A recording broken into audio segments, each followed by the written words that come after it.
So I got a problem with this Toyota Prius 2010 hybrid. The battery looks like dead. I can't open the back doors, like this door, and I can't open the trunk. So I'm going to show you how to open the trunk if your battery is dead, and I'll show you how to replace the battery on Prius.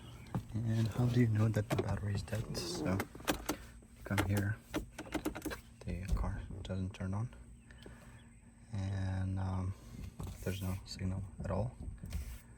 And it used to make some clicking noise. It's been dead for about like 4 days, 5 days. Since I can't open the doors, I gotta access the trunk from here, but I'll load my stuff over here, so I'll have to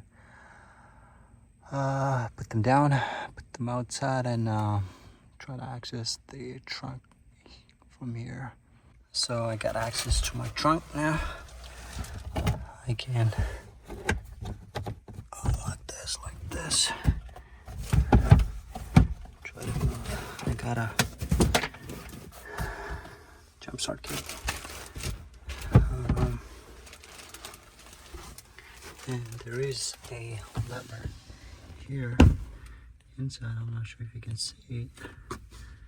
So the lever is right there. You just stick your hands inside and pull it. It doesn't open because you have to push it from here too. So you'll have to use both hands. So I have to drop my camera. So now it's open. I'll go outside and remove all this. The battery is over here, so I'll change the battery.